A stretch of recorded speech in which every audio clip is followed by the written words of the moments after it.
ਵਾਹਿਗੁਰੂ ਵਾਹਿਗੁਰੂ ਵਾਹਿਗੁਰੂ ਵਾਹਿਗੁਰੂ ਵਾਹਿਗੁਰੂ। ਸ੍ਰੀ ਵਾਹਿਗੁਰੂ ਸਾਹਿਬ ਜੀ। ਟੋਡੀ ਮਹੱਲਾ ਪੰਜਵਾ।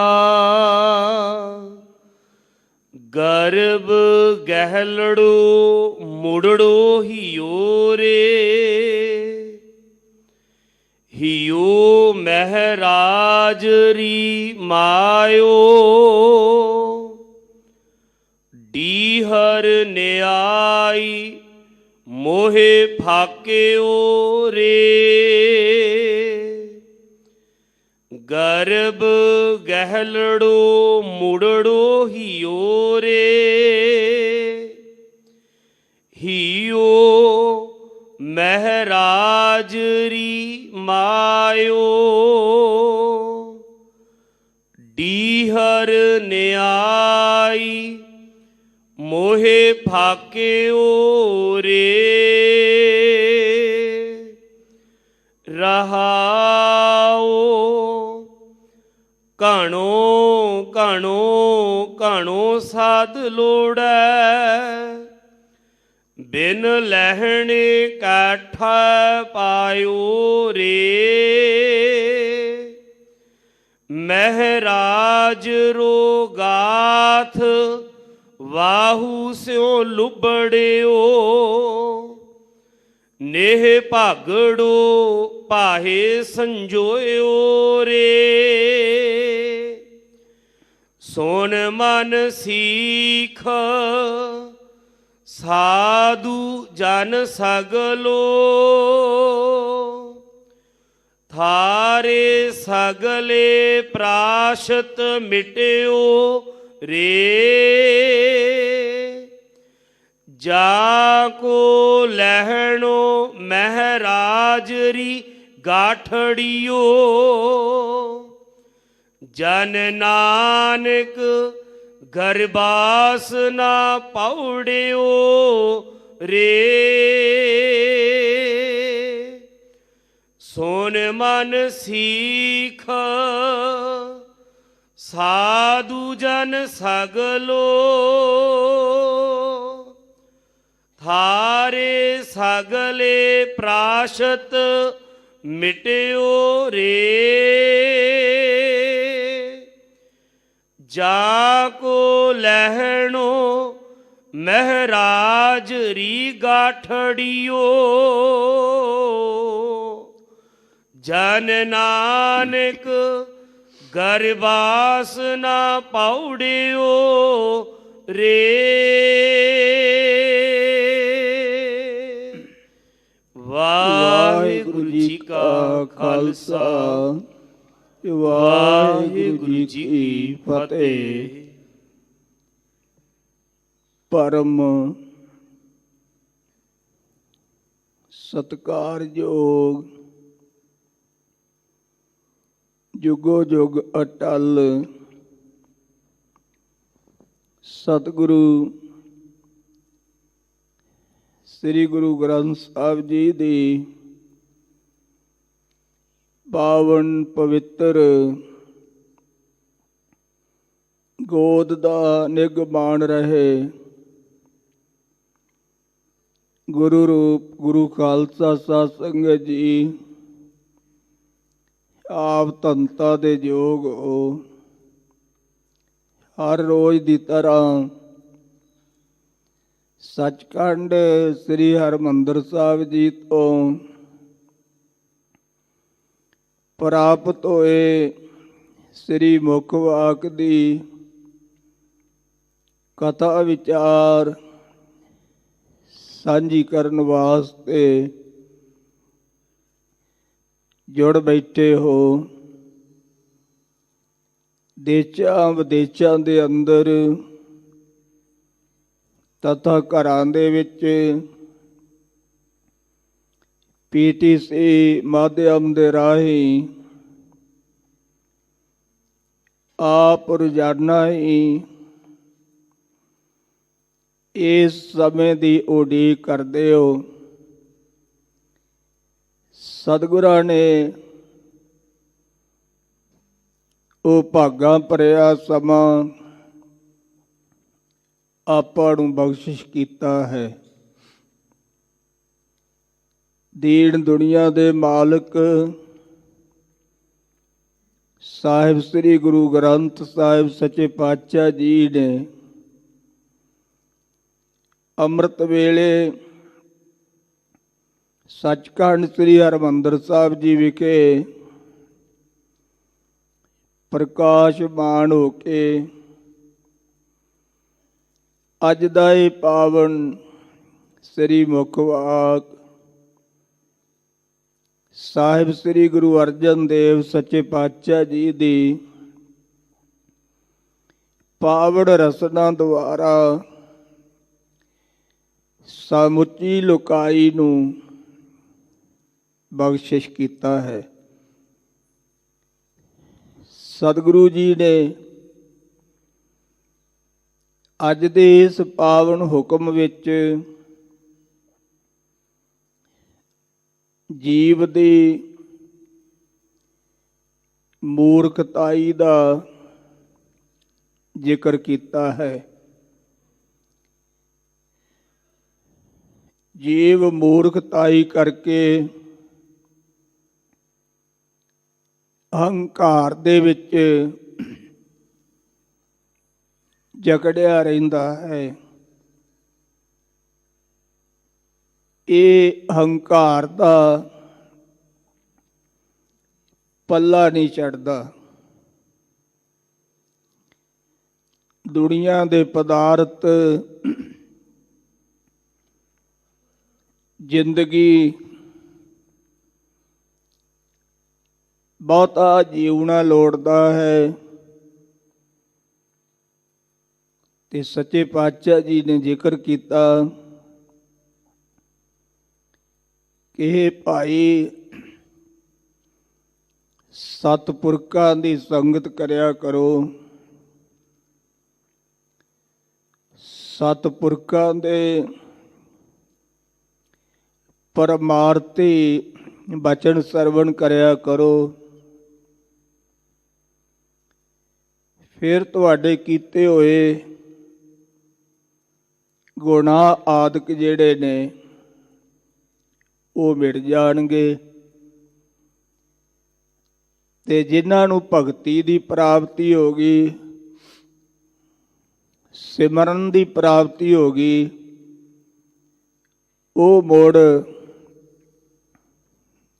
ਮਾਤਾ ਦੇ ਗਰਭ ਵਿੱਚ ਨਹੀਂ ਪੈਂਦੇ।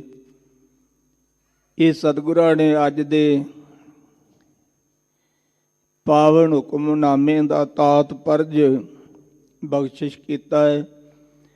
ਆਓ ਮਨ ਬਿਰਤੀਆਂ ਨੂੰ ਇਕਾਗਰ ਕਰਕੇ ਸਰਵਣ ਕਰਨਾ ਕਰੀਏ ਜੀ। ਸਤਨਾਮ ਸ੍ਰੀ ਵਾਹਿਗੁਰੂ ਸਾਹਿਬ ਜੀ। ਟੋਡੀ ਮਹੱਲਾ ਪੰਜਵਾ। ਸੰਗਤ ਜੀ, ਰਾਗ ਟੋਡੀ ਵਿੱਚ ਧੰਨ ਸ੍ਰੀ ਗੁਰੂ ਅਰਜਨ ਦੇਵ ਸੱਚੇ ਪਾਤਸ਼ਾਹ ਜੀ ਅੱਜ ਦਾ ਉਪਦੇਸ਼ ਸਮੁੱਚੀ ਲੋਕਾਈ ਨੂੰ ਬਖਸ਼ਿਸ਼ ਕਰਦੇ ਨੇ। ਇਹ ਪਾਵਨ ਹੁਕਮ ਸ੍ਰੀ ਗੁਰੂ ਗ੍ਰੰਥ ਸਾਹਿਬ ਜੀ ਦੇ 715 ਅੰਗ ਤੇ ਸੁਭਾਏਮਾਨ ਹੈ। ਟੋਡੀ ਨੂੰ ਰਾਗਣੀ ਵੀ ਮੰਨਿਆ ਗਿਆ ਹੈ ਰਾਗਮਾਲਾ ਦੇ ਅੰਦਰ, ਔਰ ਗੁਰੂ ਗ੍ਰੰਥ ਸਾਹਿਬ ਜੀ ਦੇ ਜਿੱਥੇ 31 ਰਾਗ ਮੰਨੇ ਨੇ, ਉਹਨਾਂ 31 ਰਾਗਾਂ ਵਿੱਚੋਂ ਟੋਡੀ ਰਾਗ ਹੈ। ਔਰ ਟੋਡੀ ਦਾ ਗਾਇਨ ਕਰਨ ਦਾ ਸਮਾਂ ਦਿਨ ਦਾ ਦੂਜਾ ਪਹਿਰ ਹੈ।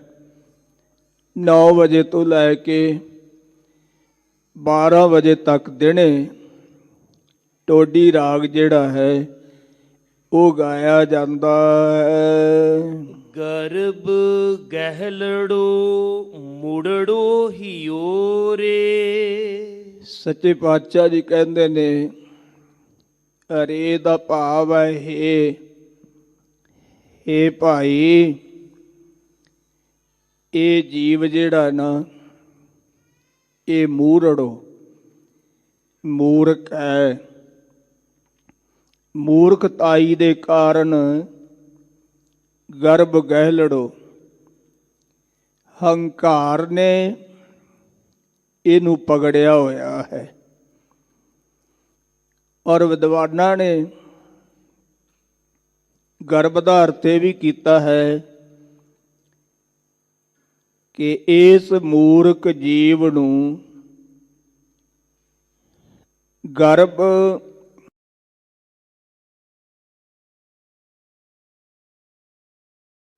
ਜਕੜਿਆ ਹੋਇਆ ਹੈ।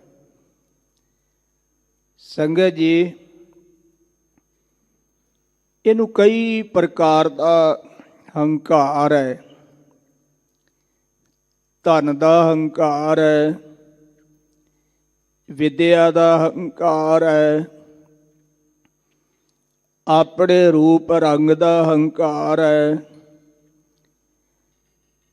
ਹੋਰ ਵੀ ਕਈ ਪ੍ਰਕਾਰ ਦਾ ਹੰਕਾਰ ਹੈ ਜਿਹੜਾ ਇਸ ਮੂਰਖ ਜੀਵ ਨੂੰ ਪਗੜੀ ਬੈਠਾ ਹੈ, ਜਿਹਨੇ ਇਹਨੂੰ ਆਪਣੇ ਪੰਜੇ ਵਿੱਚ ਜਕੜਿਆ ਹੋਇਆ ਹੈ। ਹਿਓ ਮਹਿਰਾਜ ਰੀ ਮਾਇਓ। ਹਰੀ ਦਾ ਅਰਥ ਹੈ ਦੀ, ਮਹਾਰਾਜ ਦਾ ਅਰਥ ਹੈ ਮਹਾਰਾਜ ਪਰਮੇਸ਼ਰ, ਮਾਇਓ ਦਾ ਅਰਥ ਹੈ ਮਾਇਆ। ਸੱਚੇ ਪਾਤਸ਼ਾਹ ਜੀ ਕਹਿੰਦੇ ਨੇ ਮਹਾਰਾਜ ਪਰਮੇਸ਼ਰ ਦੀ ਮਾਇਆ ਜਿਹੜੀ ਹੈ ਨਾ ਉਹ ਇਹਦੇ ਹਿਓ ਹਿਰਦੇ ਵਿੱਚ ਵਸ ਰਹੀ ਹੈ। ਭਾਵ ਇਹਦੇ ਅੰਦਰ ਮਾਇਆ ਹੈ। ਮਾਇਆ ਦਾ ਨਿਵਾਸ ਹੋਣ ਕਰਕੇ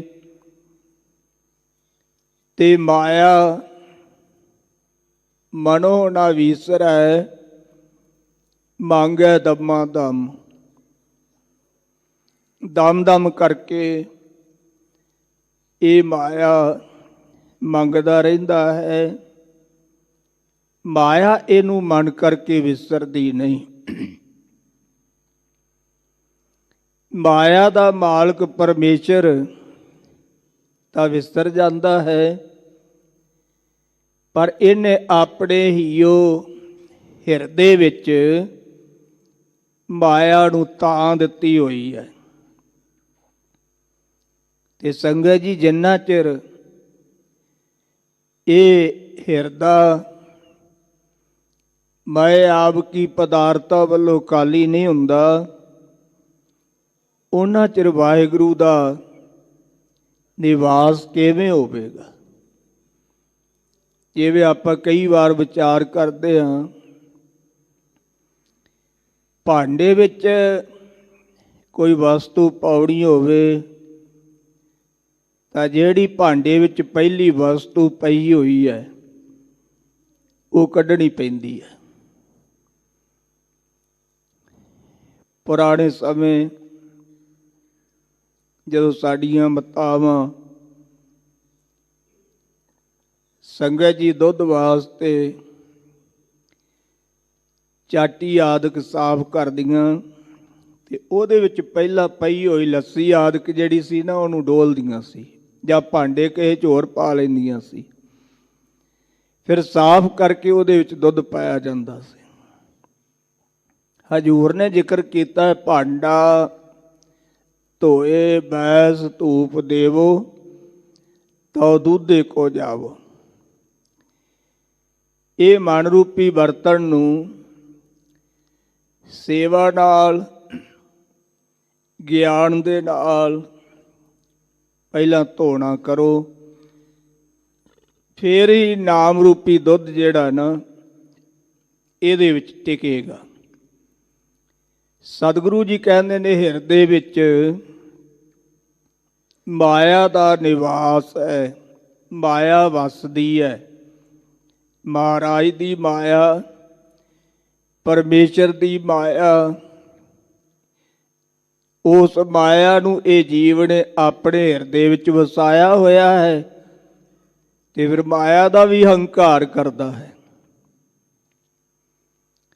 ਕਿ ਮੇਰੇ ਕੋਲ ਸਭ ਤੋਂ ਵੱਧ ਮਾਇਆ ਹੈ।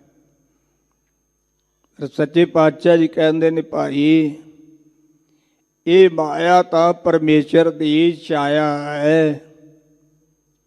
ਜਿੱਥੇ ਪਰਮੇਸ਼ਰ ਦੀ ਕਿਰਪਾ ਹੁੰਦੀ ਹੈ ਉੱਥੇ ਹੀ ਇਹ ਮਾਇਆ ਆਉਂਦੀ ਹੈ, ਤੇ ਜਿੱਥੇ ਪਰਮੇਸ਼ਰ ਦੀ ਕਿਰਪਾ ਨਹੀਂ ਉੱਥੋਂ ਇਹ ਮਾਇਆ ਭਾਵੇਂ ਕਿੰਨੀ ਵੀ ਜ਼ਿਆਦਾ ਹੋਵੇ ਸਕਿੰਟਾਂ ਵਿੱਚ ਹੀ ਉੱਡ ਜਾਂਦੀ ਹੈ। ਇਸ ਕਰਕੇ ਸਤਿਗੁਰੂ ਜੀ ਕਹਿੰਦੇ ਨੇ ਇਸ ਮੂਰਖ ਜੀਵ ਨੇ, ਜਿੱਥੇ ਜੀਵ ਨੂੰ ਹੰਕਾਰ ਨੇ ਜਕੜਿਆ ਹੋਇਆ ਹੈ, ਉੱਥੇ ਇਹਦੇ ਹਿਰਦੇ ਵਿੱਚ ਮਹਾਰਾਜ ਪਰਮੇਸ਼ਰ ਦੀ ਮਾਇਆ ਨੇ ਨਿਵਾਸ ਕੀਤਾ। ਡੀਹਰ ਨਿਆਈ ਮੋਹਿ ਫਾਕਿਓ ਰੇ। ਸੱਚੇ ਪਾਤਸ਼ਾਹ ਜੀ ਕਹਿੰਦੇ ਨੇ ਡੀਹਰ, ਡੀਹਰ ਕਹਿੰਦੇ ਨੇ ਡੈਣ ਨੂੰ, ਡੀਹਰ ਕਹਿੰਦੇ ਨੇ ਮੱਛੀ ਨੂੰ। ਸੰਗਤ ਜੀ, ਇਸ ਮਾਇਆ ਰੂਪੀ ਡੈਣ ਨੇ ਇਸ ਜੀਵ ਨੂੰ ਫਾਕਿਓ ਰੇ। ਫਾਕਿਓ ਤੋਂ ਭਾਵ ਹੈ ਫੱਕ ਲਿਆ ਹੈ, ਖਾ ਲਿਆ ਹੈ। ਜਿਵੇਂ ਮੱਛੀ ਝੀਵਰ ਮੱਛੀ ਨੂੰ ਪਕੜਨ ਵਾਸਤੇ ਕੁੰਡੀ ਦੇ ਅੱਗੇ ਮਾਸ ਦਾ ਟੁਕੜਾ ਲਾ ਕੇ ਪਾੜੀ ਵਿੱਚ ਸੁੱਟਦਾ ਹੈ ਤੇ ਮੱਛੀ ਝੱਟ ਆਣ ਕੇ ਉਹਨੂੰ ਮੂੰਹ ਵਿੱਚ ਪਾ ਲੈਂਦੀ ਹੈ ਤੇ ਕੁੰਡੀ ਵਿੱਚ ਫਸ ਜਾਂਦੀ ਹੈ ਤੇ ਝੀਵਰ ਉਹਨੂੰ ਬਾਹਰ ਖਿੱਚ ਕੇ ਮਾਰ ਲੈਂਦਾ ਹੈ। ਇਸੇ ਤਰ੍ਹਾਂ ਸੰਗਤ ਜੀ, ਇਹ ਜੀਵ ਰੂਪ ਮੱਛੀ ਜਿਹੜੀ ਹੈ ਨਾ, ਕਾਲ ਰੂਪੀ ਝੀਵਰ ਜਿਹੜਾ ਹੈ, ਉਹਨੇ ਮਾਇਆ ਦੇ ਮੋਹ ਦਾ ਟੁਕੜਾ ਇਹਨੂੰ ਪਾਇਆ। ਜੀਵ ਮਾਇਆ ਦੇ ਮੋਹ ਵਿੱਚ ਫਸ ਗਿਆ ਹੈ। ਮਾਇਆ ਦੇ ਮੋਹ ਵਿੱਚ ਫਸਣ ਕਰਕੇ ਕਾਲ ਰੂਪੀ ਝੀਵਰ ਨੇ ਸਵਾਸਾਂ ਰੂਪੀ ਪਾਣੀ ਵਿੱਚੋਂ ਇਸ ਜੀਵ ਰੂਪੀ ਮੱਛੀ ਨੂੰ ਬਾਹਰ ਕੱਢ ਲਿਆ ਤੇ ਮਾਰ ਦਿੱਤਾ ਹੈ। ਸਤਿਗੁਰੂ ਜੀ ਕਹਿੰਦੇ ਜਿਵੇਂ ਡੈਣ ਫੱਕ ਜਾਂਦੀ ਹੈ, ਖਾ ਜਾਂਦੀ ਹੈ। ਇਤਿਹਾਸ ਵਿੱਚ ਵੀ ਇਹਦਾ ਜ਼ਿਕਰ ਆਇਆ। ਜਦੋਂ ਗੁਰੂ ਅਮਰਦਾਸ ਸੱਚੇ ਪਾਤਸ਼ਾਹ ਜੀ ਨੇ ਆਪਣੇ ਭਤੀਜੇ ਭਾਈ ਸਾਵਣ ਮੱਲ ਨੂੰ ਪਹਾੜਾਂ ਵਿੱਚੋਂ ਲੱਕੜਾਂ ਲਿਆਉਣ ਵਾਸਤੇ ਭੇਜਿਆ ਸੀ, ਗੋਇੰਦਵਾਲ ਸਾਹਿਬ ਦੀ ਉਸਾਰੀ ਵਾਸਤੇ, ਤੇ ਸਾਵਣ ਮੱਲ ਦੀ ਮਾਤਾ ਨੇ ਬੇਨਤੀ ਕੀਤੀ ਸੀ, ਮਹਾਰਾਜ ਪਹਾੜਾਂ ਦੇ ਵਿੱਚ ਡੈਣਾ ਆਦਿਕ ਰਹਿੰਦੀਆਂ ਨੇ, ਮਹਾਰਾਜ ਉਹ ਮੇਰੇ ਬੱਚੇ ਨੂੰ ਆ ਜਾਣਗੀਆਂ, ਮੇਰਾ ਇੱਕੋ ਹੀ ਇੱਕ ਬੱਚਾ ਹੈ, ਆਪ ਕਿਰਪਾ ਕਰੋ ਇਹਦੀ ਰਾਖੀ ਕਰੋ। ਤਾਂ ਸਤਿਗੁਰੂ ਗੁਰੂ ਅਮਰਦਾਸ ਸੱਚੇ ਪਾਤਸ਼ਾਹ ਜੀ ਨੇ ਆਪਣੇ ਕੋਲੋਂ ਰੁਮਾਲ ਦਿੱਤਾ ਸੀ ਸੰਗਤ ਜੀ, ਤੇ ਆਖਿਆ ਸੀ ਇਹਦੇ ਕਰਕੇ ਡੈਣ ਤੇਰੇ ਲਾਗੇ ਨਹੀਂ ਆਵੇਗੀ। ਜਦੋਂ ਮੰਡੀ ਦੇ ਇਲਾਕੇ ਵਿੱਚੋਂ ਲੱਕੜਾਂ ਇਕੱਠੀਆਂ ਕਰ ਰਹੇ ਸੀ ਤੇ ਉੱਥੋਂ ਦੇ ਰਾਜੇ ਦੇ ਬੱਚੇ ਨੂੰ ਡੈਣ ਨੇ ਫੱਕ ਲਿਆ। ਬੜੇ ਉਪਚਾਰ ਹੋਏ ਪਰ ਉਹਦਾ ਬਚਾਅ ਨਾ ਹੋਇਆ। ਤੇ ਸਾਵਣਵਾਲ ਜਿਨ੍ਹਾਂ ਨੂੰ ਲੱਕੜਾਂ ਦੇ ਦੋਸ਼ ਵਿੱਚ ਅੰਦਰ ਕੀਤਾ ਗਿਆ ਸੀ, ਫਿਰ ਉਹਨਾਂ ਨੂੰ ਬਾਹਰ ਕੱਢ ਕੇ ਲਿਆਂਦਾ ਵੀ ਤੁਸੀਂ ਕੋਈ ਉਪਚਾਰ ਕਰੋ। ਭਾਈ ਸਾਵਣਵਾਲ ਜੀ ਨੇ ਉਹ ਰੁਮਾਲ ਭਿਉਂ ਕੇ ਮੂਲ ਮੰਤਰ ਤੇ ਗੁਰ ਮੰਤਰ ਦਾ ਜਾਪ ਕਰਕੇ ਰਾਜੇ ਦੇ ਬੱਚੇ ਦੇ ਮੁਖ ਵਿੱਚ ਚੋਇਆ ਤੇ ਉਹ ਬੱਚਾ ਬਿਲਕੁਲ ਤੰਦਰੁਸਤ ਹੋ ਗਿਆ ਸੀ। ਸੰਗਤ ਜੀ, ਪੁਰਾਣੇ ਸਮੇਂ ਸਾਡੀਆਂ ਮਾਤਾਵਾਂ ਵੀ ਇਹ ਗੱਲ ਕਹਿੰਦੀਆਂ ਸਨ ਵੀ ਜਿਹੜੀ ਡੈਣ ਹੈ ਨਾ, ਉਹ ਹਿਰਦਾ ਕੱਢ ਲੈਂਦੀ ਹੈ, ਕਲੇਜਾ ਕੱਢ ਲੈਂਦੀ ਹੈ। ਤੇ ਸਤਿਗੁਰੂ ਪਾਤਸ਼ਾਹ ਜੀ ਕਹਿੰਦੇ ਇਸੇ ਤਰ੍ਹਾਂ ਹੀ ਜਿਹੜੀ ਮਾਇਆ ਹੈ ਨਾ, ਇਹ ਵੀ ਭਾਈ ਡੈਣ ਹੈ। ਹੇ ਭਾਈ, ਇਸ ਮਾਇਆ ਰੂਪੀ ਡੈਣ ਨੇ, ਇਹਦੇ ਮੋਹ ਨੇ ਮੈਨੂੰ ਫੱਕ ਲਿਆ ਹੈ, ਮੈਨੂੰ ਖਾ ਲਿਆ ਹੈ। ਰਹਾਉ ਵਿਸਰਾਮ ਦੇ ਕੇ ਹਜੂਰ ਫਰਮਾਉਂਦੇ ਨੇ, ਘਣੋ ਘਣੋ ਘਣੋ ਸਾਧ ਲੋੜੈ। ਸੰਗਤ ਜੀ, ਇਹ ਜੀਵ ਦੀ ਮੂਰਖਤਾਈ ਹੈ। ਇਹ ਘੜੋਂ ਬਹੁਤੇ ਪਦਾਰਥਾਂ ਨੂੰ ਲੋੜਦਾ ਹੈ, ਘੜੋਂ ਬਹੁਤਾ ਜੀਵਨ ਮੰਗਦਾ ਹੈ। ਔਰ ਇਸੇ ਤਰ੍ਹਾਂ ਹੀ ਮਨ ਕਰਕੇ, ਸਰੀਰ ਕਰਕੇ, ਬਾਣੀ ਕਰਕੇ ਇਹ ਬਹੁਤ ਕੁਝ ਇਕੱਠਾ ਕਰਨਾ ਲੋੜਦਾ ਹੈ ਕਿ ਮੈਂ ਆ ਵੀ ਵੱਧ ਇਕੱਠਾ ਕਰ ਲਵਾਂ, ਆ ਵੀ ਵੱਧ ਇਕੱਠਾ ਕਰ ਲਵਾਂ। ਸੱਚੇ ਪਾਤਸ਼ਾਹ ਜੀ ਕਹਿੰਦੇ ਨੇ, ਘੜੋਂ ਘੜੋਂ ਘੜੋਂ ਸਦ ਲੋੜੇ, ਸਦੀਵ ਕਾਲ ਹਮੇਸ਼ਾ ਵਾਸਤੇ ਇਹ ਬਹੁਤੇ ਤੋਂ ਬਹੁਤਾ ਇਹ ਲੋੜਦਾ ਹੈ। ਬਿਨ ਲਹਿਣੀ ਕੈਠੈ ਪਾਇਓ ਰੇ। ਪਰ ਸੱਚੇ ਪਾਤਸ਼ਾਹ ਜੀ ਕਹਿੰਦੇ ਨੇ, ਇਹ ਭਾਈ, ਭਾਗਾਂ ਤੋਂ ਬਗੈਰ, ਕਰਮਾਂ ਤੋਂ ਬਗੈਰ ਦੱਸੋ ਕਿਹਨੂੰ ਪ੍ਰਾਪਤੀ ਹੋਈ ਹੈ? ਭਾਗਾਂ ਤੋਂ ਬਗੈਰ ਕੁਝ ਵੀ ਪ੍ਰਾਪਤ ਨਹੀਂ ਹੁੰਦਾ। ਸਤਿਗੁਰੂ ਪਾਤਸ਼ਾਹ ਜੀ ਨੇ ਜ਼ਿਕਰ ਕੀਤਾ ਹੈ, ਹਜੂਰ ਕਹਿੰਦੇ ਜੇ ਸੋਏ ਨੇ ਨੂੰ ਉਹ ਹੱਥ ਪਾਏ ਤਾਂ ਕੇਹੂ ਸੇਤੀ ਰਲ ਗਿਆ। ਜੇ ਕਰਮ ਸਾਥ ਨਾ ਦੇਣ ਤੇ ਬੰਦਾ ਸੋਨੇ ਨੂੰ ਹੱਥ ਪਾਉਂਦਾ ਹੈ ਤੇ ਉਹ ਸੋਨਾ ਜਿਹੜਾ ਸੰਗਤ ਜੀ, ਉਹ ਵੀ ਸਵਾਹ ਬਣ ਜਾਂਦੀ ਹੈ। ਤੇ ਜਦੋਂ ਕਰਮ ਸਾਥ ਦਿੰਦੇ ਨੇ, ਭਾਗ ਸਾਥ ਦਿੰਦੇ ਨੇ, ਉਦੋਂ ਸਵਾਹ ਨੂੰ ਹੱਥ ਲਾਵੇ ਤੇ ਉਹ ਵੀ ਸੋਨਾ ਬਣ ਜਾਂਦਾ ਹੈ। ਬਿਨ ਲਹਿਣੇ ਕੈਠੇ ਪਾਇਓ ਰੇ। ਇਹ ਭਾਈ, ਭਾਗਾਂ ਤੋਂ ਬਗੈਰ ਕਿਸੇ ਨੇ ਵੀ ਕੁਝ ਪ੍ਰਾਪਤ ਨਹੀਂ ਕੀਤਾ। ਮਹਿਰਾਜ ਰੋਗਾਥ ਵਾਹੂ ਸਿਉ ਲੁਬੜਿਓ। ਸੱਚੇ ਪਾਤਸ਼ਾਹ ਜੀ ਕਹਿੰਦੇ ਨੇ, ਗਾਤ ਦੇ ਦੋ ਅਰਥ ਵਿਦਵਾਨਾਂ ਨੇ ਕੀਤੇ ਨੇ। ਇੱਕ ਤਾਂ ਗਾਤ ਦਾ ਅਰਥ ਕੀਤਾ ਹੈ ਮਾਇਆ, ਔਰ ਦੂਜਾ ਇਹਦਾ ਅਰਥ ਕੀਤਾ ਸਰੀਰ। ਸਤਿਗੁਰੂ ਪਾਤਸ਼ਾਹ ਜੀ ਕਹਿੰਦੇ ਨੇ ਕਿ ਇਹ ਸਰੀਰ ਪਰਮੇਸ਼ਰ ਦੀ ਮਾਇਆ ਦੇ ਨਾਲ ਸੋ ਲੋਭਾਇਮਾਨ ਹੋ ਰਿਹਾ ਹੈ। ਸੰਗਤ ਜੀ, ਮਹਿਰਾਜ ਰੋ ਗਾਠੜੀ ਵਾਹੂ ਸੇ ਲੁਬੜਿਓ।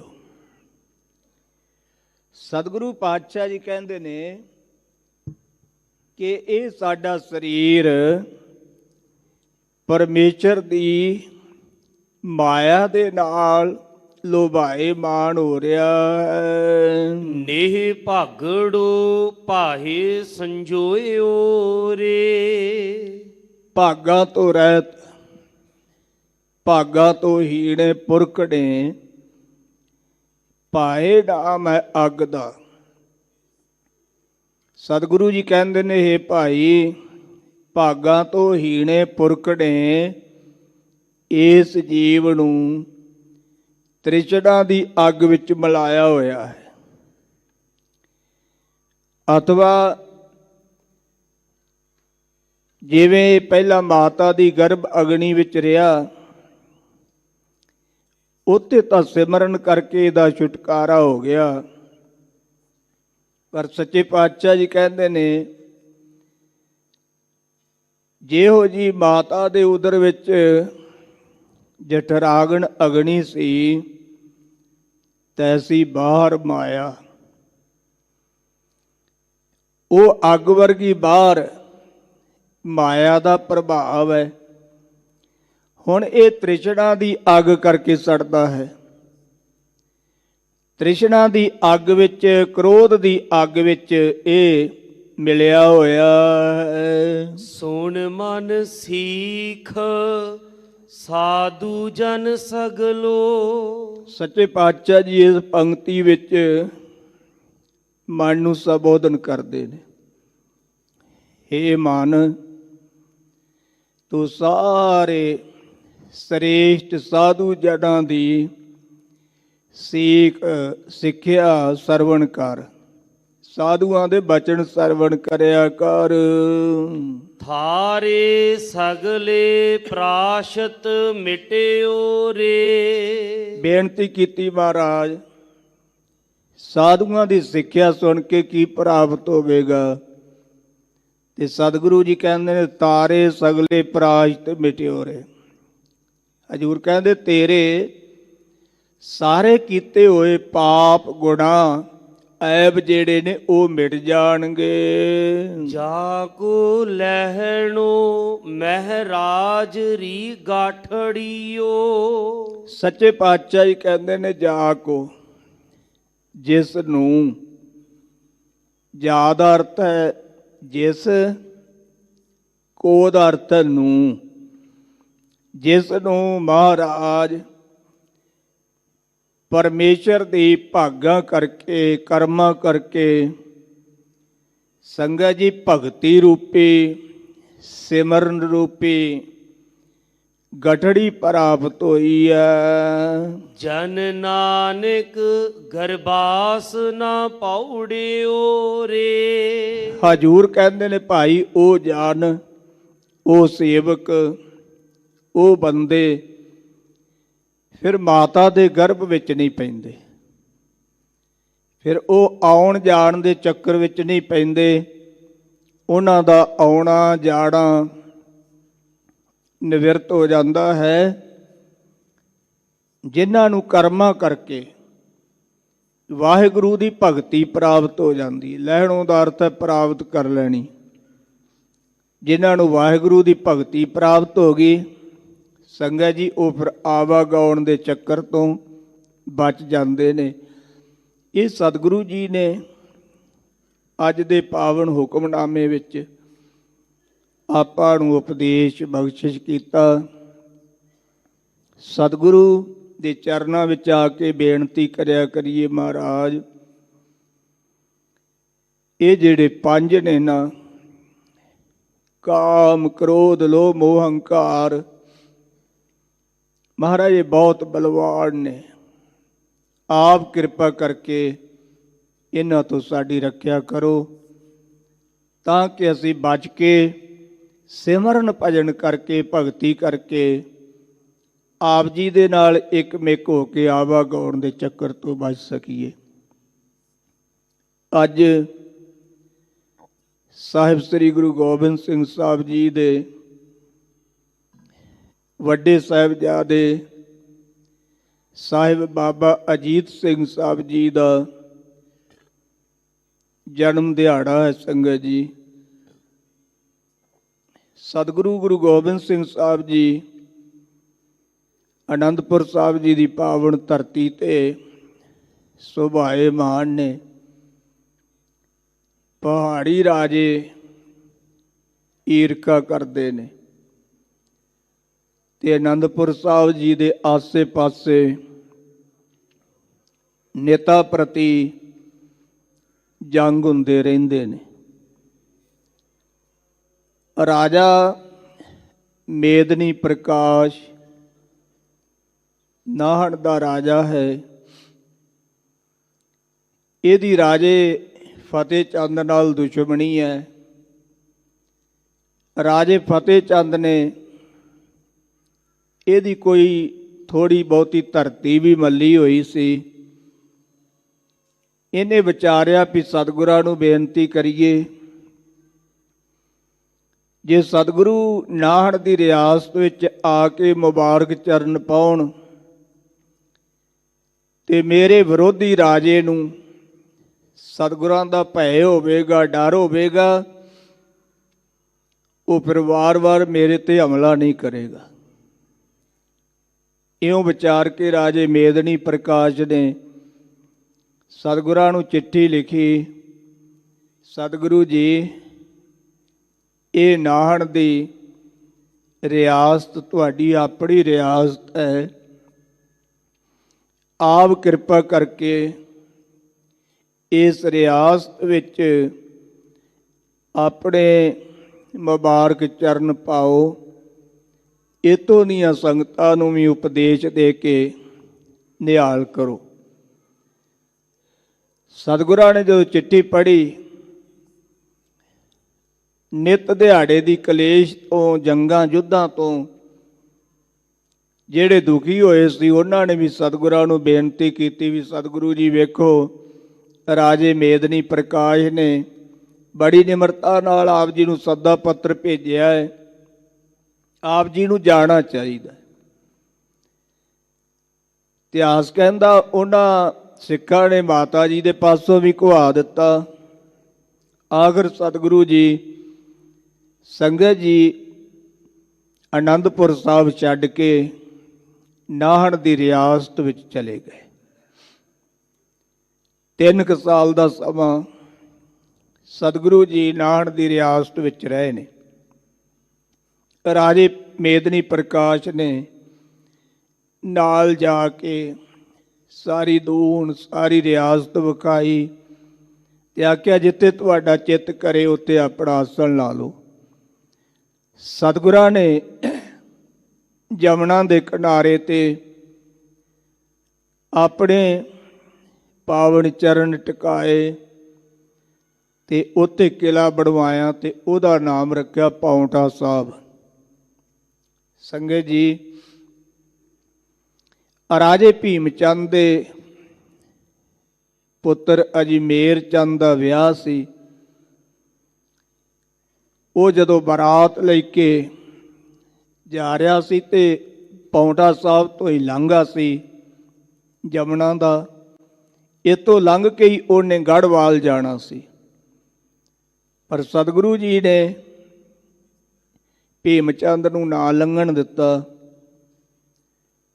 ਤੇ ਸੰਗਤ ਜੀ ਆਖਰ ਹਜ਼ੂਰ ਨੇ ਅਜਮੇਰ ਚੰਦ ਤੇ ਉਹਦੇ ਨਾਲ 5 ਕੁ ਬਰਾਤੀਆਂ ਨੂੰ ਜਾਣ ਦੀ ਆਗਿਆ ਦੇ ਦਿੱਤੀ। ਇਤਿਹਾਸ ਬੜਾ ਲੰਬੇਰਾ ਹੈ, ਮੈਂ ਟੂਕ ਮਾਤਰ ਆਪ ਜੀ ਦੇ ਨਾਲ ਵਿਚਾਰ ਕਰ ਰਿਹਾ ਹਾਂ। ਜਦੋਂ ਪਰੋਤ ਨੇ ਆਣ ਕੇ ਬੇਨਤੀ ਕੀਤੀ ਨਾ, ਮਹਾਰਾਜ ਵਿਆਹ ਦਾ ਸਮਾਂ ਲੰਘ ਜਾਵੇਗਾ, ਆਪ ਕਿਰਪਾ ਕਰੋ ਤੇ ਬੱਚੇ ਨੂੰ ਜਾਣ ਦਿਓ।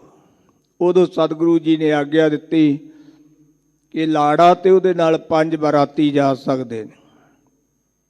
ਸੰਗਤ ਜੀ, ਜਦੋਂ ਭੀਮ ਚੰਦ ਉੱਪਰਲੇ ਰਸਤੇ ਗੜ੍ਹਵਾਲ ਪਹੁੰਚਿਆ ਤੇ ਉੱਥੇ ਭਾਈ ਨੰਦ ਚੰਦ ਜੀ ਵੀ ਸਤਿਗੁਰਾਂ ਵੱਲੋਂ ਸਗਨ ਲੈ ਕੇ ਗਏ ਹੋਏ ਸੀ।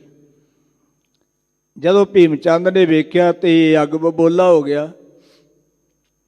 ਇਹਨੇ ਰਾਜੇ ਫਤਿਹ ਚੰਦ ਨੂੰ ਕਿਹਾ, ਇਹ ਬੇਨਤੀ ਇਸ ਤਰ੍ਹਾਂ ਹੈ ਕਿ ਜੇ ਤਾਂ ਤੂੰ ਗੁਰੂ ਨਾਲ ਸਾਂਝ ਰੱਖਣੀ ਹੈ ਤੇ ਫਿਰ ਆਪਣੀ ਲੜਕੀ ਰੱਖ ਘਰ, ਤੇ ਜੇ ਤੂੰ ਲੜਕੀ ਨੂੰ ਵਿਆਹਣਾ ਹੈ ਤੇ ਫਿਰ ਗੁਰੂ ਨਾਲ ਸਾਂਝ ਤੋੜਨੀ ਪਵੇਗੀ। ਸੰਗਤ ਜੀ, ਆਖਰਕਾਰ ਰਾਜੇ ਨੇ ਗੁਰੂ ਤੋਂ ਪੈਰ ਪਿੱਛੇ ਖਿੱਚ ਲਏ ਤੇ ਜਦੋਂ ਭਾਈ ਨੰਦ ਚੰਦ ਜੀ ਨੇ ਵੇਖਿਆ ਵੀ ਇਹਨਾਂ ਦੀਆਂ ਅੱਖਾਂ ਬਦਲ ਗਈਆਂ ਨੇ ਤੇ ਉਹ ਜਿਹੜਾ ਤੰਬੋਲ ਲੈ ਕੇ ਗਏ ਸੀ ਉਹ ਵੀ ਚੁੱਕ ਕੇ ਵਾਪਸ ਆ ਗਏ। ਉੱਥੇ ਫਿਰ ਇਹਨਾਂ ਦੀ ਮਾੜੀ ਮੋੜ ਜੰਗ ਵੀ ਹੋਈ। ਬਾਅਦ ਵਿੱਚ ਭੰਗਾਣੀ ਦਾ ਯੁੱਧ ਹੋਇਆ ਹੈ। ਭੰਗਾਣੀ ਦੇ ਯੁੱਧ ਵਿੱਚ ਸੰਗਤ ਜੀ ਪੀਰ ਬੁੱਧੂ ਚਾਹ ਦੇ ਬੇਟੇ, ਉਹਨਾਂ ਦੇ ਭਰਾ, ਸਾਡੇ ਸਤਿਕਾਰਯੋਗ ਬੀਬੀ ਵੀਰੋ ਜੀ, ਗੁਰੂ ਗੋਬਿੰਦ ਸਿੰਘ ਸਾਹਿਬ ਜੀ ਦੀ ਭੂਆ, ਉਹਨਾਂ ਦੇ 5 ਪੁੱਤਰ ਲੜੇ ਜੰਗ ਵਿੱਚ ਤੇ 2-3 ਸ਼ਹੀਦ ਵੀ ਹੋਏ। ਆਖਰਕਾਰ ਜਿੱਤ ਹੋਈ ਸਤਿਗੁਰਾਂ ਦੀ। ਸਤਿਗੁਰਾਂ ਨੇ ਅਕਾਲ ਪੁਰਖ ਦਾ ਸ਼ੁਕਰਾਨਾ ਕੀਤਾ ਤੇ ਇੱਧਰ ਪਾਉਂਟਾ ਸਾਹਿਬ ਵਿਖੇ ਸਤਿਗੁਰੂ ਕਲਗੀਧਰ ਪਾਤਸ਼ਾਹ ਜੀ ਦੇ ਗ੍ਰਹਿ ਮਾਤਾ ਸੁੰਦਰ ਕੌਰ ਜੀ ਦੀ ਕੁੱਖ ਤੋਂ ਸਾਹਿਬਜ਼ਾਦੇ ਬਾਬਾ ਅਜੀਤ ਸਿੰਘ ਸਾਹਿਬ ਜੀ ਦਾ ਜਨਮ ਹੋਇਆ। ਤੇ ਸਤਿਗੁਰੂ ਪਾਤਸ਼ਾਹ ਜੀ ਨੇ ਜ਼ਿਕਰ ਕੀਤਾ, ਭਈ ਜੀਤ ਮੇਰੀ ਕਿਰਪਾ ਕਾਲ ਕੇਰੀ। ਅਕਾਲ ਪੁਰਖ ਵਾਹਿਗੁਰੂ ਦੀ ਕਿਰਪਾ ਦੇ ਨਾਲ ਸਾਡੀ ਜਿੱਤ ਹੋਈ ਹੈ। ਇਸੇ ਖੁਸ਼ੀ ਵਿੱਚ ਹੀ ਸਤਿਗੁਰਾਂ ਨੇ ਸਾਹਿਬਜ਼ਾਦੇ ਦਾ ਨਾਮ ਰੱਖਿਆ ਸੀ ਅਜੀਤ ਸਿੰਘ। ਸੰਗਤ ਜੀ, ਜਦੋਂ ਚਮਕੌਰ ਦੀ ਗੜੀ ਨੂੰ ਜੰਗ ਵਿੱਚ ਜਾਂਦੇ ਨੇ ਨਾ, ਤੇ ਵਿਦਵਾਨਾਂ ਨੇ ਜ਼ਿਕਰ ਕੀਤਾ, ਉਦੋਂ ਜ਼ਿਕਰ ਹੋਇਆ, ਨਾਮ ਹੈ ਨਾਮ ਕਾ ਅਜੀਤ ਉਹ ਜੀਤਾ ਨਹੀਂ ਜਾਊਂਗਾ।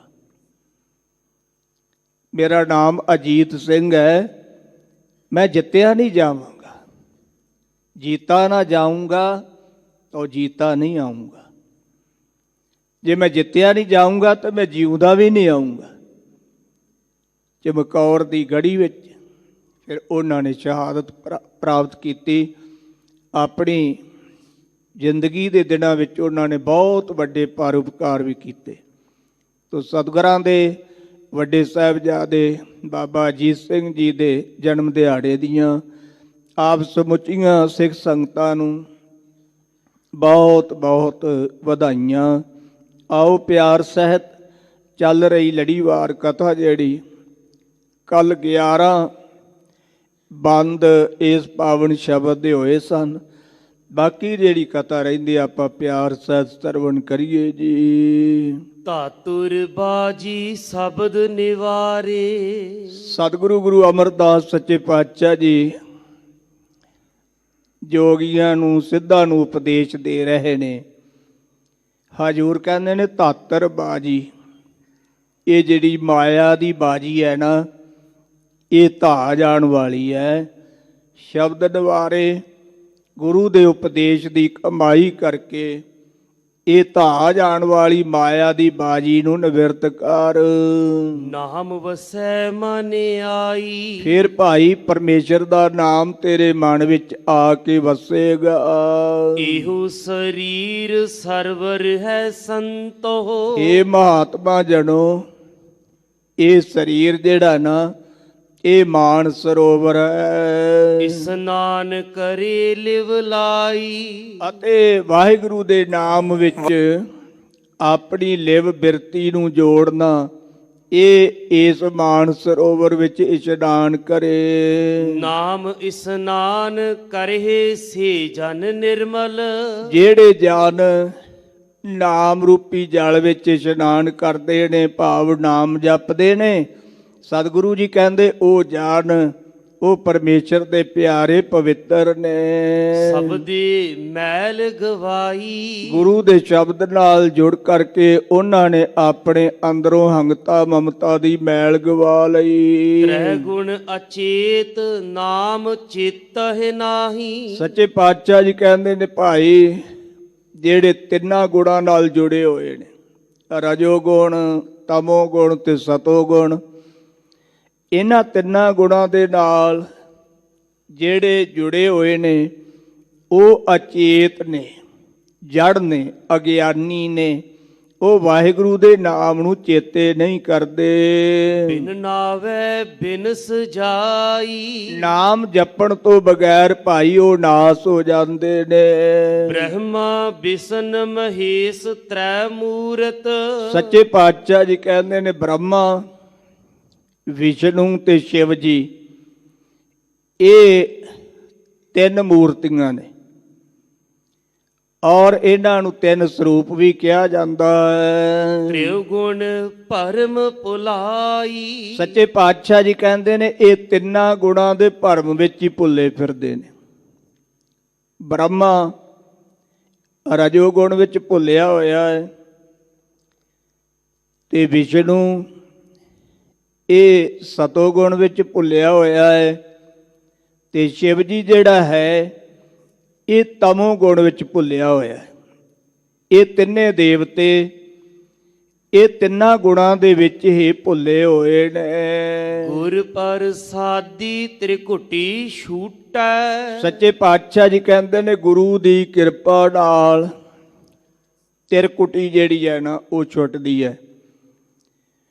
ਭਾਵ ਇਹ ਰਜੋ ਤਮੋ ਤੇ ਸਤੋ ਗੁਣ ਇਹ ਤ੍ਰਿਕੁਟੀ ਹੈ। ਔਰ ਇਸੇ ਤਰ੍ਹਾਂ ਹੀ ਧਿਆਤਾ ਤੇ ਗਿਆਤਾ ਗੇ ਇਤਿਆਦਿਕ ਇਹ ਜਿਹੜੀ ਇਹ ਵੀ ਤ੍ਰਿਕੁਟੀ ਹੈ। ਈੜਾ ਪਿੰਗਲਾ ਔਰ ਸੁਖਮਣਾ ਇਹਨੂੰ ਵੀ ਤ੍ਰਿਕੁਟੀ ਮੰਨਿਆ। ਔਰ ਸੰਗਤ ਜੀ ਜਿੱਥੇ ਆਪਾਂ ਨੱਕ ਦੀ ਸਿਹਤ ਨੂੰ ਭਰਵੱਟਿਆਂ ਦੇ ਐਨ ਕੋਲ ਤਿਲਕ ਲਾਉਨੇ ਆ ਨਾ, ਇਹਨੂੰ ਤ੍ਰਿਕੁਟੀ ਮੰਨਿਆ ਜਾਂਦਾ ਹੈ।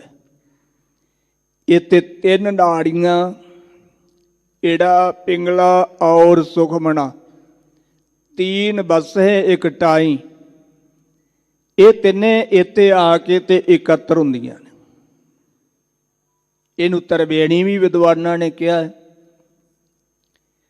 ਸੰਗਤ ਜੀ ਇਹ ਜਿਹੜੀ ਤ੍ਰਿਕੁਟੀ ਹੈ ਨਾ ਇਹ ਗੁਰੂ ਦੀ ਕਿਰਪਾ ਨਾਲ ਹੀ ਖੁੱਲਦੀ ਹੈ। ਚੌਥੈ ਪਦ ਲਿਵ ਲਾਈ, ਤੇ ਜਿਹੜੇ ਇਹਨਾਂ ਤਿੰਨਾਂ ਗੁਣਾਂ ਤੋਂ ਉੱਪਰ ਉੱਠ ਜਾਂਦੇ ਨੇ, ਜਿਨ੍ਹਾਂ ਦੀ ਇਹ ਤ੍ਰਿਕੁਟੀ ਛੁੱਟ ਜਾਂਦੀ ਹੈ, ਉਹ ਫਿਰ ਚੌਥੇ ਪਦ ਵਿੱਚ ਆਪਣੀ ਬਿਰਤੀ ਜੋੜਦੇ ਨੇ। ਪੰਡਿਤ ਪੜ੍ਹੇ ਪੜ੍ਹ ਵਾਦ ਵਖਾਣੇ, ਸੱਚੇ ਪਾਤਸ਼ਾਹ ਜੀ ਕਹਿੰਦੇ ਜਿਹੜੇ ਪੰਡਿਤ ਨੇ ਨਾ ਵਿਦਵਾਨ, ਉਹ ਵੇਦਾਂ ਸ਼ਾਸਤਰਾਂ ਨੂੰ ਪੜ੍ਹਦੇ ਨੇ ਤੇ ਪੜ੍ਹ ਕੇ ਤੇ ਫਿਰ ਵਾਦ ਝਗੜੇ ਕਥਨ ਕਰਦੇ ਨੇ। ਸਤਿਗੁਰੂ ਗੁਰੂ ਨਾਨਕ ਦੇਵ ਜੀ ਜਦੋਂ ਕਾਂਚੀ ਗਏ ਤੇ ਉੱਥੋਂ ਦੇ ਬ੍ਰਾਹਮਣ ਇਕੱਠੇ ਹੋ ਕੇ ਆ ਗਏ। ਉਹਨਾਂ ਨੇ ਕਿਹਾ ਜੀ ਸਾਡੇ ਨਾਲ ਚਰਚਾ ਕਰੋ। ਸੱਚੇ ਪਾਤਸ਼ਾਹ ਜੀ ਕਹਿਣ ਲੱਗੇ ਭਈ ਚਰਚਾ ਕਾਹਦੀ ਕਰਨੀ ਹੈ। ਪਹਿਲਾਂ ਤੇ ਉਹਨਾਂ ਨੇ ਪੁੱਛਿਆ ਵੀ ਤੁਸੀਂ ਕਿਹੜੇ ਕਿਹੜੇ ਗ੍ਰੰਥ ਪੜ੍ਹੇ ਨੇ। ਸਤਿਗੁਰੂ ਜੀ ਕਹਿੰਦੇ ਮੈਂ ਤਾਂ ਕੋਈ ਗ੍ਰੰਥ ਪੜ੍ਹਿਆ ਨਹੀਂ। ਉਹ ਬ੍ਰਾਹਮਣ ਹੰਕਾਰ ਵਿੱਚ ਸੜ ਵਿਦਿਆ ਦਾ ਹੰਕਾਰ ਸੀ ਉਹਨਾਂ ਨੂੰ, ਤੇ ਕਹਿਣ ਲੱਗੇ ਜੇ ਤੂੰ ਗ੍ਰੰਥ ਨਹੀਂ ਪੜ੍ਹੇ ਤੇ ਕਾਂਸ਼ੀ ਵਿੱਚ ਕੀ ਲੈਣ ਆਇਆ। ਕਾਂਸ਼ੀ ਤੇ ਵਿਦਵਾਨਾਂ ਦੀ ਯੂਨੀਵਰਸਿਟੀ ਹੈ, ਤੇ ਅਨਪੜ੍ਹਾਂ ਦਾ ਕੀ ਕੰਮ ਹੈ। ਸਤਿਗੁਰੂ ਪਾਤਸ਼ਾਹ ਜੀ ਚੁੱਪ ਕੀਤੇ ਰਹੇ। ਆਖਰਕਾਰ ਜਦੋਂ ਪੰਡਿਤ ਕਹਿਣ ਲੱਗੇ ਜਾਂ ਸਾਡੇ ਨਾਲ ਚਰਚਾ ਕਰੋ ਜਾਂ ਕਾਸ਼ੀ ਛੱਡ ਜਾਓ, ਸਤਿਗੁਰੂ ਪਾਤਸ਼ਾਹ ਜੀ ਕਹਿਣ ਲੱਗੇ ਅਸੀਂ ਤੁਹਾਡੇ ਭਰਾ ਨੂੰ ਕਹਿੰਦੇ ਆ, ਤੁਹਾਡੇ ਭਾਈਚਾਰੇ ਵਿੱਚੋਂ ਆ। ਲਾਗੇ ਮਰਿਆ ਪਿਆ ਸੀ ਕੁੱਤਾ, ਤੇ ਪੰਡਿਤ ਗੋਪਾਲ ਦੱਤ ਪੰਡਤਾਂ ਦੇ ਸਹਿਤ ਆਇਆ ਸੀ, ਤੇ ਸਤਿਗੁਰੂ ਪਾਤਸ਼ਾਹ ਜੀ ਕਹਿਣ ਲੱਗੇ ਉੱਠ ਤੇਰਾ ਭਾਈਚਾਰਾ ਆਇਆ ਹੈ ਤੇ ਇਹਨਾਂ ਨਾਲ ਚਰਚਾ ਕਰ। ਉਹ ਬੜੇ ਹੈਰਾਨ ਹੋਏ ਤੇ ਬੇਨਤੀ ਕੀਤੀ ਮਹਾਰਾਜ ਇੱਕ ਤਾਂ ਤੁਸੀਂ ਕੁੱਤੇ ਨੂੰ ਸਾਡਾ ਭਾਈਚਾਰਾ ਕਿਹਾ, ਇਸ ਤੁਸੀਂ ਸਾਡੀ ਨਿਰਾਦਰੀ ਕੀਤੀ ਹੈ। ਦੂਜਾ ਤੁਸੀਂ ਕਿਹਾ ਵੀ ਇਹ ਕੁੱਤਾ ਤੁਹਾਡੇ ਨਾਲ ਵੇਦਾਂ ਸ਼ਾਸਤਰਾਂ ਦੀ ਵਿਚਾਰ ਕਰੇਗਾ। ਮਹਾਰਾਜ ਸਾਹਿਬ ਜੀ ਕਹਿਣ ਲੱਗੇ ਪੰਡਤ ਜੀ ਗੁੱਸੇ ਨਾ ਹੋ, ਇਹ ਤੁਹਾਡਾ ਵੱਡਾ ਵਡੇਰਾ ਹੈ, ਤੁਹਾਡੀ ਚਾਲ ਤੇ ਹੀ ਚੱਲਦਾ ਸੀ। ਜਿਸ ਤਰ੍ਹਾਂ ਤੁਸੀਂ ਝਗੜੇ ਕਰਦੇ ਹੋ ਨਾ, ਇਸੇ ਤਰ੍ਹਾਂ ਇਹ ਵੀ ਝਗੜਾ ਕਰਦਾ ਸੀ। ਇਹਨੇ ਕਿਸੇ ਮਹਾਤਮਾ ਨੂੰ ਤੰਗ ਕੀਤਾ ਤੇ ਉਹ ਮਹਾਤਮਾ ਨੇ ਬਚਨ ਕੀਤਾ ਸੀ ਵੀ ਕੁੱਤੇ ਆਕੂ ਭੌਂਕੀ ਦਾ ਨਹੀਂ, ਤੇ ਉਹਦੇ ਬਚਨਾਂ ਕਰਕੇ ਹੀ ਇਹ ਕੁੱਤੇ ਦੀ ਜੂਨ ਵਿੱਚ ਆਇਆ। ਤੇਰਾ ਦਾਦਾ ਹੈ, ਗੋਪਾਲ ਦੱਤ ਨੂੰ ਗੁਰੂ ਨਾਨਕ ਦੇਵ ਜੀ ਨੇ ਕਿਹਾ ਤੇਰਾ ਦਾਦਾ ਹੈ। ਸੰਗਤ ਜੀ, ਫਿਰ ਉਹ ਜੋ ਪੰਡਤਾਂ ਨੇ ਪ੍ਰਸ਼ਨ ਕੀਤੇ ਉਹਦੇ ਉੱਤਰ ਉਹਨੇ ਦਿੱਤੇ ਤੇ ਸਤਿਗੁਰੂ ਨਾਨਕ ਦੇਵ ਜੀ ਨੇ ਉਹਨੂੰ ਮੁਕਤ ਕੀਤਾ। ਸੱਚੇ ਪਾਤਸ਼ਾਹ ਜੀ ਕਹਿੰਦੇ ਨੇ ਵਿਦਵਾਨ ਵੇਦਾਂ ਸ਼ਾਸਤਰਾਂ ਨੂੰ ਪੜ੍ਹਦੇ ਨੇ ਤੇ ਨਾਲ ਹੀ ਹਜੂਰ ਕਹਿੰਦੇ ਨੇ ਪੜ੍ਹ ਕੇ ਫਿਰ ਝਗੜੇ ਕਰਦੇ ਨੇ, ਤਿੰਨਾ ਬੂਝ ਨਾ ਪਾਈ। ਪਰ ਉਹਨਾਂ ਨੂੰ ਸਰੂਪ ਦੀ ਸੋਝੀ ਨਹੀਂ ਪ੍ਰਾਪਤ ਹੋਈ। ਵਿਖਿਆ ਮਾਤੇ ਭਰਮ ਭੁਲਾਏ। ਜਿਹੜੇ ਮਾਇਆ ਇਕੱਠੀ ਕਰਨ ਵਿੱਚ ਹੀ ਲੱਗੇ ਹੋਏ ਨੇ, ਸਤਿਗੁਰੂ ਪਾਤਸ਼ਾਹ ਜੀ ਕਹਿੰਦੇ ਉਹ ਭਰਮ ਵਿੱਚ ਭੁੱਲੇ ਨੇ। ਉਪਦੇਸ਼ ਕਹੇ ਕਿਸ ਭਾਈ। ਇਹ ਭਾਈ ਦੱਸੋ ਉਹ ਕਿਹਨੂੰ ਉਪਦੇਸ਼ ਕਰਨਗੇ ਕਿ ਭਾਈ ਤੁਸੀਂ ਮਾਇਆ ਦੇ ਭਰਮ ਤੋਂ ਰਹਿਤ ਹੋਵੋ। ਭਗਤ ਜਨਾ ਕੀ ਊਤਮ ਬਾਣੀ। ਸੱਚੇ ਪਾਤਸ਼ਾਹ ਜੀ ਕਹਿੰਦੇ ਭਗਤਾਂ ਦੀ ਬਾਣੀ ਉੱਤਮ ਹੈ, ਜੁਗ ਜੁਗ ਰਹੀ ਸਮਾਈ। ਇਹ ਚੌਹਾਂ ਯੁੱਗਾਂ ਦੇ ਵਿੱਚ ਹੀ ਸੰਗਤ ਜੀ ਸਮਾਈ ਹੋਈ ਹੈ। ਬਾਣੀ ਲਾਗੈ ਸੋਗਤ ਪਾਏ। ਜਿਹੜੇ ਗੁਰੂ ਕੀ ਬਾਣੀ ਨਾਲ ਜੁੜ ਜਾਂਦੇ ਨੇ, ਗੁਰਬਾਣੀ ਪੜ੍ਹਦੇ ਨੇ, ਗੁਰਬਾਣੀ ਦੀ ਵਿਚਾਰ ਕਰਦੇ ਨੇ, ਗੁਰਬਾਣੀ ਅਨੁਸਾਰ ਆਪਣਾ ਜੀਵਨ ਜਿਉਂਦੇ ਨੇ, ਸੰਗਤ ਜੀ ਉਹਨਾਂ ਨੂੰ ਗਤ ਵਾਹਿਗੁਰੂ ਦੇ ਸਰੂਪ ਦੀ ਪ੍ਰਾਪਤੀ ਹੁੰਦੀ ਹੈ, ਗਤ ਮੁਕਤੀ ਦੀ ਪ੍ਰਾਪਤੀ ਹੁੰਦੀ ਹੈ। ਸਭ ਦੇ ਸੱਚ ਸਮਾਈ। ਗੁਰੂ ਦੇ ਉਪਦੇਸ਼ ਦੀ ਕਮਾਈ ਕਰਕੇ ਉਹ ਸੱਚ ਵਿੱਚ ਸਮਾ ਜਾਂਦੇ ਨੇ। ਕਾਇਆ ਨਗਰੀ ਸਭ ਦੇ ਖੋਜੇ। ਸੱਚੇ ਪਾਤਸ਼ਾਹ ਜੀ ਕਹਿੰਦੇ ਭਾਈ ਇਹ ਕਾਇਆ, ਇਹ ਸਰੀਰ ਇੱਕ ਨਗਰੀ ਹੈ ਤੇ ਗੁਰੂ ਦੇ ਸ਼ਬਦ ਨਾਲ ਜੁੜ ਕਰਕੇ ਇਹਦੀ ਖੋਜ ਕਰ। ਨਾਮ ਨਵੰ ਨਿਧ ਪਾਈ। ਸਤਿਗੁਰੂ ਜੀ ਨੇ ਸੂਹੀ ਰਾਗ ਵਿੱਚ ਜ਼ਿਕਰ ਕੀਤਾ ਹੈ ਕਿ ਇਸ ਦੇਹੀ ਦੇ ਅੰਦਰ ਬਹੁਤ ਕੁਛ ਹੈ, ਬੜੇ ਭੰਡਾਰ ਵੀ ਭਰੇ ਹੋਏ ਨੇ, ਦੇਵਤੇ ਵੀ ਨੇ, ਦੈਂਤ ਵੀ ਨੇ ਇਸ ਦੇਹੀ ਦੇ ਅੰਦਰ। ਪਰ ਜਿਹੜੇ ਖੋਜ ਕਰਦੇ ਨੇ ਨਾ ਗੁਰੂ ਦੇ ਸ਼ਬਦ ਨਾਲ ਜੁੜ ਕਰਕੇ, ਉਹਨਾਂ ਨੂੰ ਪ੍ਰਾਪਤ ਕੀ ਹੁੰਦਾ ਹੈ? ਨਾਮ ਨਵੰ ਨਿਧ ਪਾਈ। ਸੰਗਤ ਜੀ, ਇੱਕ ਤਾਂ ਉਹਨਾਂ ਨੂੰ ਨਾਮ ਦੀ ਪ੍ਰਾਪਤੀ ਹੁੰਦੀ ਹੈ, ਇੱਕ ਨੌ ਨਿਧੀਆਂ ਦੀ ਪ੍ਰਾਪਤੀ ਹੁੰਦੀ ਹੈ। ਨੌ ਨਿਧੀਆਂ ਦੀ ਪ੍ਰਾਪਤੀ ਕਰਨ ਵਾਲੇ ਅੰਮ੍ਰਿਤ ਨਾਮ ਦੀ ਉਹਨਾਂ ਨੂੰ ਪ੍ਰਾਪਤੀ ਹੁੰਦੀ ਹੈ। ਮਨਸਾ ਮਾਰ ਮਨ ਸਹਿਜ ਸਮਾਣਾ। ਸੱਚੇ ਪਾਤਸ਼ਾਹ ਜੀ ਕਹਿੰਦੇ ਉਹਨਾਂ ਨੇ ਆਪਣੀਆਂ ਵਾਸਨਾਵਾਂ ਨੂੰ ਮਾਰ ਕੇ ਮਨ ਨੂੰ ਸਹਿਜ ਵਿੱਚ ਟਿਕਾ ਲਿਆ। ਬਿਨ ਰਸਨਾ ਉਸਤਤ ਕਰਾਈ। ਅਤੇ ਬਿਨਾਂ ਜ਼ਬਾਨ ਤੋਂ ਆਪ ਵੀ ਉਸਤਤ ਕੀਤੀ ਤੇ ਜਿਹੜੇ ਉਹਨਾਂ ਦੇ ਪ੍ਰੇਮ ਵਿੱਚ ਆਏ ਉਹਨਾਂ ਤੋਂ ਵੀ ਬਿਨਾਂ ਰਸਨਾ ਤੋਂ ਉਸਤਤ ਕਰਾਈ। ਲੋਇਣ ਦੇਖ ਰਹੇ ਬਿਸਮਾਦੀ। ਉਹਨਾਂ ਦੀਆਂ ਅੱਖਾਂ ਬਿਸਮਾਦੀ ਅਕਾਲ ਪੁਰਖ ਵਾਹਿਗੁਰੂ ਨੂੰ ਵੇਖ ਕੇ ਬਿਸਮਾਦ ਹੋ ਰਹੀਆਂ ਨੇ। ਚਿੱਤ ਅਦਿਸ਼ਟ ਲਗਾਈ। ਉਹਨਾਂ ਦਾ ਚਿੱਤ ਨਾ ਦਿਸਣ ਵਾਲੇ ਵਾਹਿਗੁਰੂ ਵਿੱਚ ਲੱਗਾ ਹੋਇਆ ਹੈ। ਅਦਿਸ਼ਟ ਸਦਾ ਰਹੇ ਨਿਰਾਲਮ। ਜੋ ਪਰਮਾਤਮਾ ਦਿਸਦਾ ਨਹੀਂ ਉਹ ਸਦਾ ਹੀ ਨਿਰਾਲਮ ਸੰਗਤ ਜੀ ਸੰਗ ਰਹਿੰਦਾ ਹੈ। ਜੋਤੀ ਜੋਤ ਮਿਲਾਈ। ਜਿਹੜੇ ਉਹਦੇ ਨਾਲ ਜੁੜ ਜਾਂਦੇ ਨੇ ਉਹਨਾਂ ਦੀ ਜੋਤ ਉਸ ਵਾਹਿਗੁਰੂ ਦੀ ਜੋਤ ਵਿੱਚ ਮਿਲ ਜਾਂਦੀ। ਹੋ ਗੁਰ ਸਾਲਾਹੀ ਸਦਾ ਆਪਣਾ। ਸੱਚੇ ਪਾਤਸ਼ਾਹ ਜੀ ਕਹਿੰਦੇ ਮੈਂ ਸਦਾ ਹੀ ਆਪਣੇ ਗੁਰੂ ਧੰਨ ਗੁਰੂ ਨਾਨਕ ਦੇਵ ਜੀ ਦੀ ਉਪਮਾ ਸ਼ਲਾਘਾ ਕਰਦਾ। ਜਿਨ ਸਾਚੀ ਬੂਝ 부ਝਾਈ। ਜਿਨ੍ਹਾਂ ਨੇ ਮੈਨੂੰ ਸੱਚੀ ਸਿੱਖਿਆ ਸਮਝਾ ਦਿੱਤੀ। ਨਾਨਕ ਏਕ ਕਹਿ ਬੇਨੰਤੀ।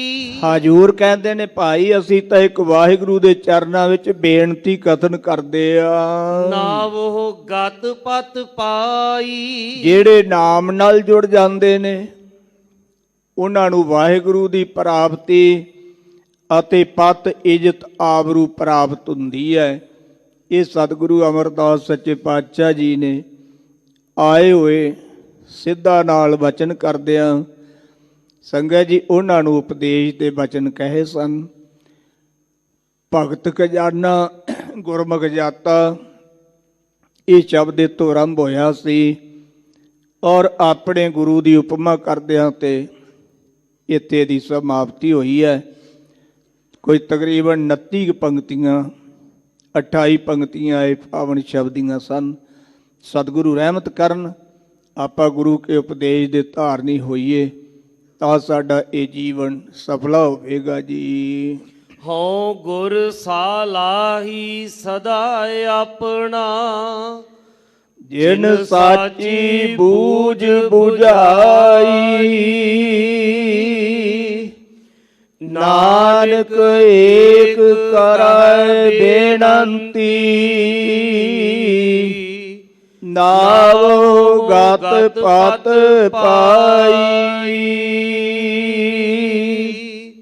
ਵਾਹਿਗੁਰੂ ਜੀ ਕਾ ਖਾਲਸਾ, ਵਾਹਿਗੁਰੂ ਜੀ ਕੀ ਫਤਿਹ। ਵਾਹਿਗੁਰੂ ਜੀ ਕਾ ਖਾਲਸਾ, ਵਾਹਿਗੁਰੂ ਜੀ ਕੀ ਫਤਿਹ। ਸ਼ੇਰੇ ਪੰਜਾਬ ਗੁਰਬਾਣੀ YouTube ਚੈਨਲ ਨੂੰ ਵੱਧ ਤੋਂ ਵੱਧ ਸਬਸਕ੍ਰਾਈਬ ਕਰੋ ਤੇ ਇਸ ਤੇ ਗੁਰਬਾਣੀ ਸ਼ਬਦ ਕੀਰਤਨ ਤੇ ਇਤਿਹਾਸ ਨਾਲ ਵੱਧ ਤੋਂ ਵੱਧ ਜੁੜ ਕੇ ਆਨੰਦ ਮਾਣੋ ਤੇ ਆਪਣੀ ਜ਼ਿੰਦਗੀ ਨੂੰ ਸਫਲ ਕਰੋ। ਵਾਹਿਗੁਰੂ ਜੀ ਕਾ ਖਾਲਸਾ, ਵਾਹਿਗੁਰੂ ਜੀ ਕੀ ਫਤਿਹ।